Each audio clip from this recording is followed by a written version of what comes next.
সেই অপরূপ সৌন্দর্যময় সেই হালতির বিল। আমরাও অলরেডি চলে এসেছি এই হালতির বিলে একদম শেষ প্রান্তে, নৌকার মাথায়। দেখতে পাচ্ছেন যে প্রান্তে তাকাবেন না কেন শুধু পানি আর পানি। পানি ছাড়া এই বিলে কিছুই খুঁজে পাবেন না।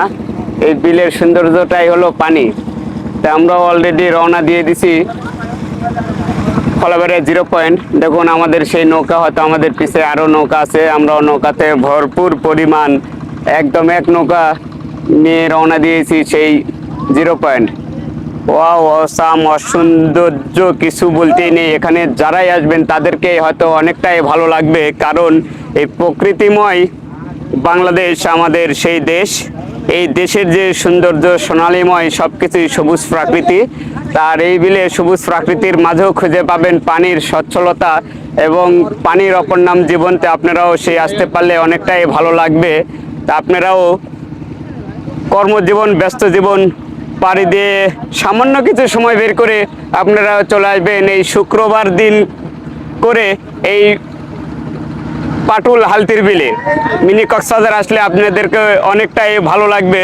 দেখতে পাচ্ছেন সেই অফুরন্ত পরিমাণ, সেই যে প্রান্তে তাকাবেন না কেন আপনারা শুধু নৌকা দেখতে পাবেন। যে ক্লান্তহীন জীবন পাড়ি দিয়ে কিছু মুহূর্তের জন্য হলেও আপনাদেরকে আসতে হবে এই পাটুল কক্সবাজার। এখানে আসলে দর্শনার্থী স্থানগুলোও দেখতে পাবেন অফুরন্তভাবে সেই সুন্দর। দেখুন সে আমার আগে পিছে অনেক নৌকায় ভরপুর, এবং কতটা পরিমাণ ঢেউ খেলতেছে সেই বিলের নৌকার। ওয়াও, সেই সুন্দর লাগতেছে যে পানির ঢেউগুলা দেখেন, নৌকাটা কত সুন্দরভাবে ঢেউ খেলতেছে। সেই আমার আগে পিছে যেদিকেই তাকাবেন শুধু নৌকা। দেখুন, হাই, এই অপরন্তময় সুন্দর দেখতে পাচ্ছেন। এই পাশে হালতি বিলে সেই কচুরি পানা, সুন্দর সেই অপরন্ত ভাবে সেই সুন্দর কচুরি পানা দেখা যাচ্ছে। ভিডিওটি ভালো লাগলে লাইক, কমেন্ট, শেয়ার করবেন এবং চ্যানেলটি সাবস্ক্রাইব করবেন। ধন্যবাদ।